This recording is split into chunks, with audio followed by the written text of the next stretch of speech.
you. Bye. Get out of here. So, welcome to the broadcast. You've just entered in on a perfect point.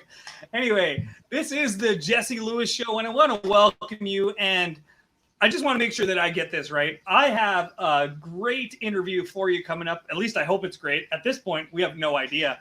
It's probably going to be crap. But anyway. Thank you. I'm hoping it's a little bit of fun.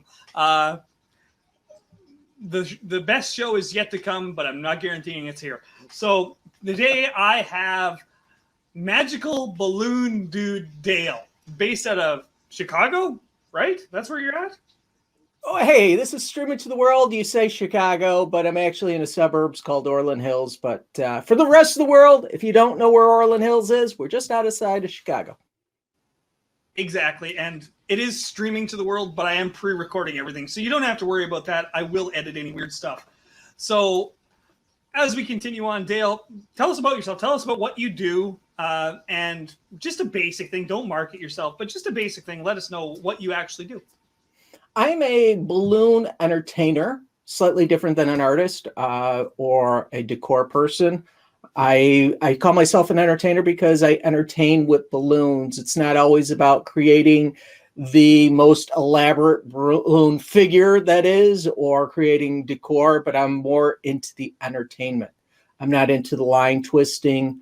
When people talk about balloon entertainment, they think of just a guy passing out balloons, but I do a full stage show that's choreographed to music.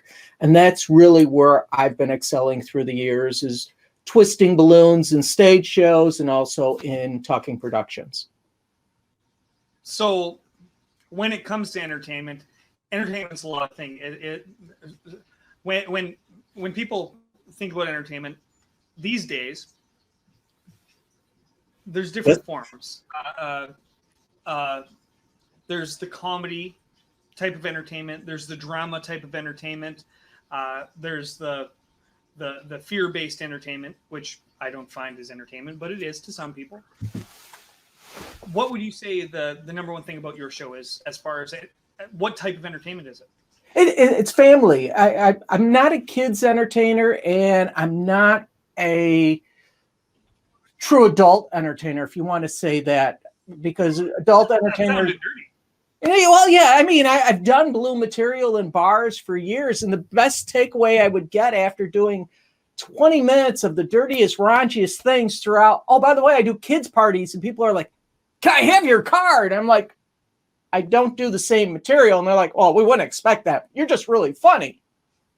So from that point, my style has always been full family. And when I say full family, I really want the 3-year-old to the 80-year-old to be entertained. I want people come out when I entertain them. Yes, I'm doing stuff for kids, but I'm also putting some stuff in there for the adults to find humorous as a parent or as an adult.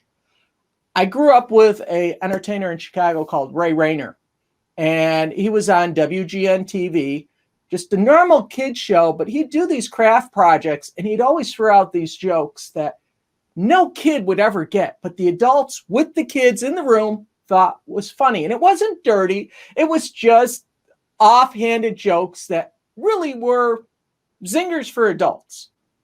And that's what I do, the same thing in my show, where I can make an adult laugh after a child has been laughing for about 5 minutes. I'll get 3 or 4 laughs from the adult to make sure they're enjoying it also. So again, am I a hardcore entertainer for just adults? Yeah, I could do that. Am I strictly for kids? Yeah, I don't want to be the babysitter. I want to be that full family guy. And that's the market I really focus on. You know, it's interesting because for years I've been explaining my show almost exactly the same way. Yeah, I can entertain a 12-year-old with hypnosis, but my show is also suitable for adults as well. I call it Shrek Humor. If you've ever watched the movie Shrek, there are those little tiny bits that aren't kid-oriented in any way, shape, or form. And the adults get them and the kids probably don't. Hopefully, anyway. Yeah, no, that's so true, because as entertainers, we're supposed to entertain the audience that we're in front of. And being a parent, I like to entertain the kids. And it's one of those things that I remember reading that talked about scary movies, and we talked about scary magic or scary entertainment, there's such a small market for it. Why does Disney make millions of dollars? Is because they realize that it's not just the kids movie, because kids movies are here, scary movies are here. Right in between are the family movies that make everybody laugh, that mom and dad and grandparents will love to go see. Shrek and all that other stuff, and so will the kids. That's where the money's to be made. So, yep. And I go through this argument with entertainers who are, quote, corporate magicians, and they go, we will never do a baby party. Yes, but if, wow, I was going to say Lee Iacocca, give me another top CEO, calls you up and says, come do my kid's birthday party. They run over there to say they did a top 500 CEO owners kid's birthday party. Yep. Because it's all of a sudden very prestigious for them. So everything's about perspective. Yeah, right. I mean, so from that point, your job is just to entertain. Does it really matter that you're doing a magic trick that is just for kids? Change the story and it'll work just as well with a child as well with adults. And that's what I did with the balloons. And again, it's like I say, I have the problem. You talked about selling your program. I have to try selling my show as the Blue Man Group, because try explaining what the Blue Man Group is. Yeah, you just can't. Good luck. Try explaining what my balloon show is, and you can explain it once you've seen it. But prior to that, if I say I'm doing balloon twisting choreographed to music, okay, kind of makes sense till you see it, and then it makes sense. But the first thing you have is when you say you're doing balloons, they go, oh, there's a line of kids, each kid gets a balloon. No, it's a show. Yep. Most people think of Slobo the Clown handing out dog after dog and sword after sword. Oh, yeah. The line twisting world. That's what we call it. It's just line after line after line. So let's get to the entertaining part. You talked about scary stuff. Do you believe in ghosts? Have you ever had a ghost encounter? Oh, you're the first person I asked this, by the way. Yes and no. Back in the day, I'm old, watching Johnny Carson, and he talked about Bachelor's Grove, which is a old cemetery in Midlothian Turnpike, which was at that where I lived as a kid, was roughly 3 miles from my house. It was a cemetery that when I go back as a kid, which was 50 years ago, was already 100 years old. And we went there and we saw the mist over the swamp, the sunken in graves that were all bent down. And this was before the kids were coming and partying there. But you just walked into it. And it was the creepiest thing where the hairs on the back of your head would slightly rise up. And you're going, this is a cemetery, man.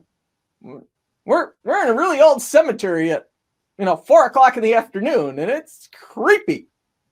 And that was probably the creepiest, and not being a ghost person, but just being in a cemetery that's over 100 years old, kind of in October where it's missing. It just was kind of a hair-raising experience.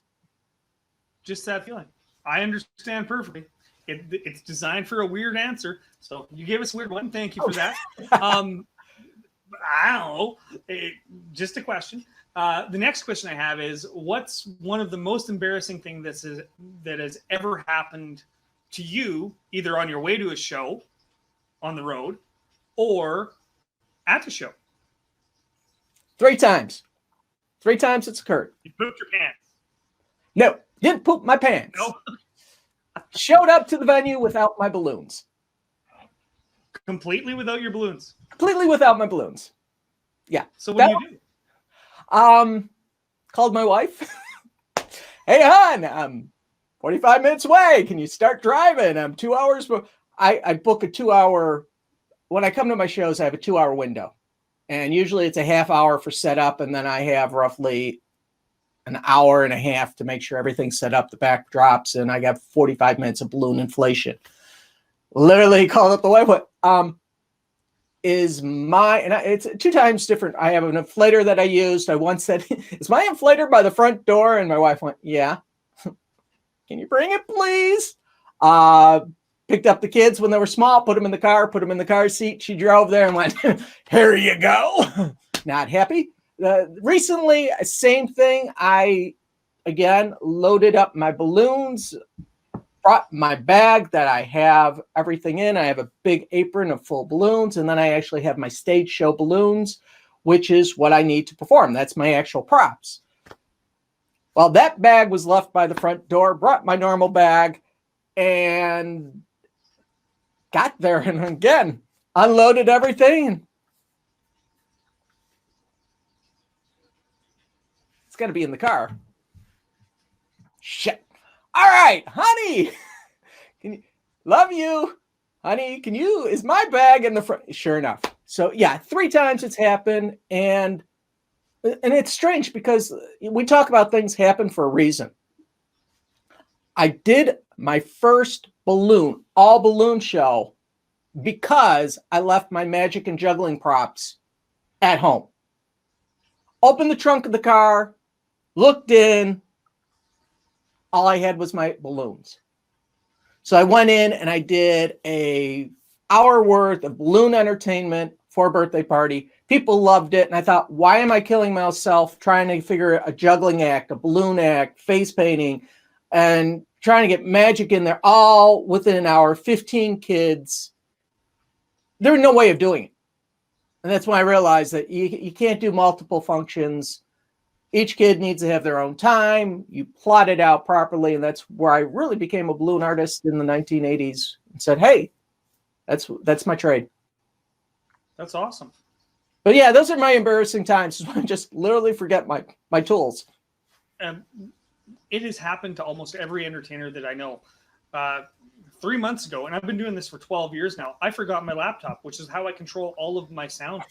Yeah. And my goodness, what do you do? Because I was 8 hours away, right? So right. What do you do? So use your phone, figure out how to do it, and do a show. That's basically it. For me, it comes down to who do I know in the neighborhood within a drive who's got balloon supplies. And luckily for us, the balloon industry is a tight community. You could put emergency call out and somebody will show up with a bag of balloons. And now it's how do I rebuild a show? And I have a show called Art on the Spot, where it's basically an improv show. Yeah. And if it comes down to it, that's what I have to do instead of my actual show, Art of Inflation. That makes sense. Now, I noticed behind you, you have a very nice backdrop. What's that for? What's the reason for you to have that? I just did a online show because that's the new fad. Everybody has gone viral, which I joke because it's a new fad. And I have been doing it for the last 5 years, right? At least. Yes. I have been doing YouTube for a long time, for almost 10 years, on and off, on and off, on and off. And I've gone with the problem of having cameras, having lights, having sound. And it's just something that either you have very deep pockets and a wife that allows you to spend a lot of money on toys, or you pay the bills. And I've been paying bills with a little money put away for toys. So I have my toys now, and it started 3 years, I'd say 4 years ago. I got 4 fingers, so I'm going to say 4 years ago that I bought a new computer. And the computer was bought for the purpose of video editing because I could do YouTube now. I have cameras, we have cell phones, we have sound equipment, I have lights. I could now have a machine to edit video, which sounds great. Until all of a sudden I went, wow, I could get this high def video and my video card is not working fast enough. Yep. So now you get into streaming and you realize that, geez, I need a $2,000, $3,000 gaming machine to get things working. So there's always a limitation. And all these people are going, man, this is so wild and crazy. I'm like, dude, flip on YouTube. My kids are watching 14-year-old kids using $20,000 worth of equipment, making some killer videos. Yep. And people are going, but look at what I'm able to do. No, look at your YouTubers. They've been doing it for a decade already. Yep. Well, that's a very valid point. Yeah, entertainers are just catching up and they're going, oh my gosh, what do I charge? How do I do this? Can it be done? What I mean, You just research it. That's all the YouTubers have done is research, play, and do. For years and years and years, I've been highly opposed. I've wanted to do my own talk show like this, but I've been highly opposed to it because there's so much other stuff going on. But the truth is, we as entertainers, and I firmly believe this, right now is our golden opportunity for us to actually show society what we can do. You know, this is just a conversation between you and me, but it could be that little old lady that's sitting at home that has went on Facebook or has went on YouTube and she wants some adult interaction, and we're two adults talking to each other. It's my goal with this to maybe not necessarily have a healing moment, but have a moment where people can stop for 10 minutes, get to know some people in the world around them, understand the world's not so small, and just connect, right? Well, that's our job as entertainers, is to connect with each other. Well, yeah, that's the interesting part is I can remember, again, being older, and there was a kid that interviewed Dave Letterman. He lived in Indiana. He was doing it for his podcast. Letterman actually went to Indiana, sat in this kid's thing because we didn't have Skype capability back then. He literally came in, sat there, did an interview for a half hour, and then he put a highlight on his show. Yep. And that was what? Almost 20 years ago that actually occurred? It was a long time ago. It was in the first days. Yeah, the technology has been here. We as entertainers have been this is where it's gone to, and we have to realize this. As entertainers, as viewers, we sit there and I watch my kid watch YouTube. I will turn the TV, so I will kick him off the TV, the big TV, because he's watching YouTube, gets off, turns it on his phone, goes upstairs to his bedroom, watches YouTube. That is his TV channel. YouTube. Yep. YouTubers know that's the TV channel. That is where TV is at now. Entertainment has realized, last 3 years, 2 years now, TV is realizing that they're losing their artists to Netflix and all these Hulu and all these other streaming services. They're producing TV content. Entertainers who are saying, well, we're doing live stuff. Well, live stuff is dying, folks. I'm sorry. It's as much as we want to say it's going to be here. Gatherings have always gotten smaller. Corporate event, it's easier to turn the tube on. It's easier to put event on. As entertainers, if we want to get to that next level, if you want to be in Netflix, you have to be a YouTube star because YouTube stars are doing it.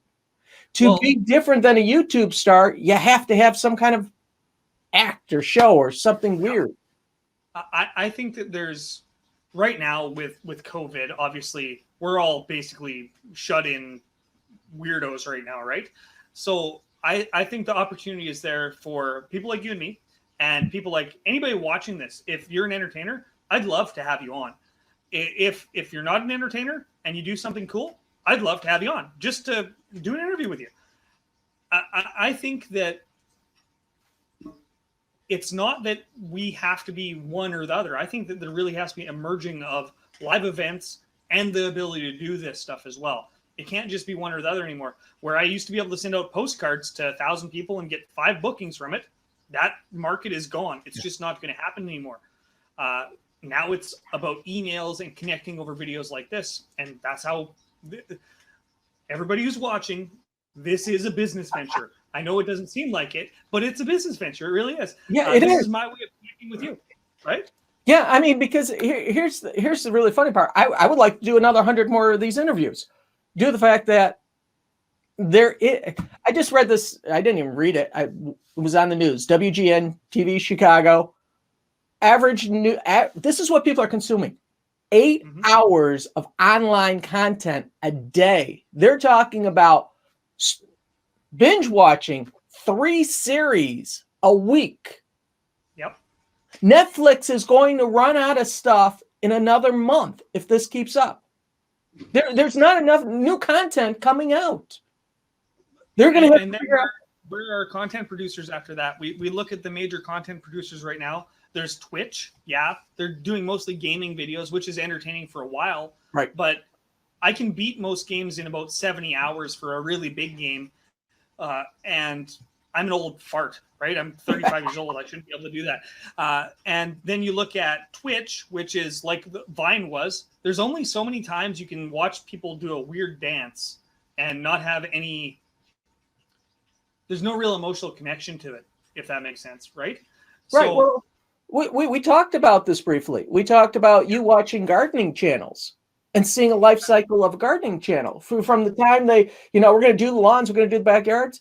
And I was talking with my wife about that. And I said, the only thing I could think of is a cooking channel where you could go from cooking to baking to prepping to I mean, that's the only one I could see stretch out long enough. But everything runs a cycle. And as an entertainer, we struggle because we got a show. And I just saw a friend who retired from show business. He's not doing streaming. He's moving on. And this actually comes from another story because he retired because he doesn't want to take his show streaming. But I was told a story decades ago about an old-time magician who perfected this routine. He had this show that was just a killer. And he performed it. And after the show, this kid raised his hand and goes, you're a great magician, but when are you going to do something new? I've seen this show 5 times. Yep. It hasn't changed. And the guy looked at him and went, I have been perfecting this show for 5 years to get to that point. I'm not going to be changing it. I've worked so hard to perfect it. Now with streaming, we're the Uncle Milties of the world. We got to tell a joke, and I got to steal another joke for my next bit. Well, you look at the comedians, right? Most comedians have an hour set, right? Right. And I've heard this many times. If you watch a TV special, that means for the next 2 years, probably, that comedian is trying to create a new TV special with a brand new hour-long set. So you can only put out so much, and once it's used in this atmosphere, this is online forever once it goes up. Right. So once it's used, it's used. You can't repeat and repeat and repeat. And I think that's where some of the problem comes in with streaming. But the interview format that I'm doing, I can interview people until I'm dead. That's how late night talk has always worked, right? And it does. Well, see, the other part is you could do, reviews. Reviews are something that go on forever because you could, if you're a cell phone reviewer, you're guaranteed every year to have a new phone, a new gadget, a new plug, I see kids do this all the time. New earbuds, man. These are just another knockoff. I got 72 knockoffs, but I'm going to interview this set. And it's true. There are enough reviews, enough products out there where you could just be a product reviewer and never run out of products. Yep. But again, it's a niche market because it's not going to be somebody who's going to sit down and watch product reviews. So people will sit down and watch this because it's entertaining. They like you, Jess. They'll sit there and watch you. But if I get 12,000 product reviews and it goes from a hammer to a technical computer, they got to have an interest to watch a hammer. It's kind of like if you've ever seen the show How Things Are Made, that is a cool show. But after a while, it's like, you've made all the cool stuff already. Let's have a little guy show him. This is a hammer. This is how it's made. Boom, it's done. There's no slow down automation. Bing, a bing, a bing, and that's it. You don't have all the mechanics. So even for them, they need to have something that is interesting enough to have something to film or to get a sound to make it interesting and not sound like the other 700 that they've done. That makes perfect sense. But they also know that you're not going to watch all 700 series. You might be surprised. Some people might. Well, the show that actually, think about it, the show that actually had a huge success was Mythbusters. Because they were taking myths and they were able to explore them. And then the cool part was, and they weren't even YouTube, but they would have been a great YouTube feed, was to put that out there and people would comment, go, well, you didn't try that. And then they'd come back to the comments and redo what they were doing. And that's what they were actually doing in the show. Yep. So, from that, just blew my mind on how they were using the information. Okay. Well, I hate to say it, Dale, but we went 3 times longer than I planned. Yeah, we were only supposed to go So- 15 minutes. Actually, I was planning on doing 8. That's what I've been doing with everybody Okay. else. Is about 8 minutes. So we know I'm a talker. We know you're a talker. So what do you we are want gonna- to do? 8 minutes? We'll do an 8-minute segment right now. Well, no, 8 more. The final question I got, because we're at 25 minutes, so we'll end it at 30 at max, is what have you done today? Because we all know we're locked in the house, and not necessarily locked in the house, but we're all isolated. What have you done today that has made you happier? Not yelled at my kids. It's only 4, right? I joke, and my wife's probably home now. She could hear this. There was the viral video that went around that said, you're gonna be locked in your house. You have option A or option B, and everybody's option B. There's my wife yelling again. Option A is being locked in with the wife. Option B is being locked up with the kids and the wife. Option C is being locked up with your girlfriend or spouse. And option D is being locked up by yourself. And I think that's where you get after a while, us being locked in. As much as you love your family, the away time is also, I got to check over my shoulder. I hear her coming up the stairs. Is also the time that you like to be out of the program. Well, I understand, So I'm not I've killing got my kids is your real answer. well, I haven't yelled at mine today either, but they've been definitely given stern looks. So I understand. Yours are younger. I give stern looks and my kids are like, yeah, whatever. And they go right back to their device.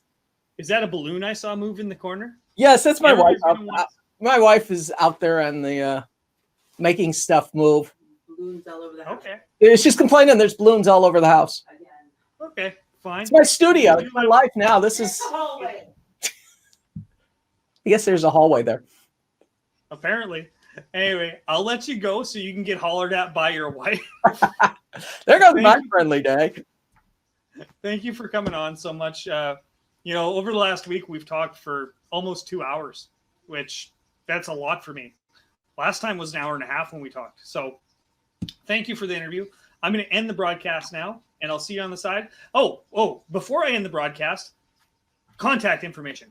How do people contact you for bookings, either online or real life when we open back up? Real life. All right, I'm going to give you 2 websites.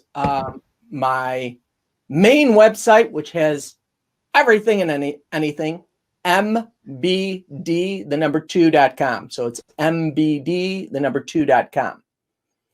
Or libraryballoonshow.com. If you go to libraryballoonshow.com, it talks about streaming shows online. Again, we have libraries all over the world. I'm streaming to libraries, trying to work with libraries at the moment. But my mbd2.com website is my big catch-all website. But if you're looking for streaming, go to my libraryballoonshow.com, click on the online streaming, and you're going to find all the information about streaming shows. Perfect. That's the end of the interview. Thank you very much, magical balloon dude Dale. There, yeah, that's right. Woo! I got it right. Yes. And thanks for watching, everybody. Like, subscribe, share, blah, blah, blah. You know the drill by now. Thanks for watching. See you later. Bye.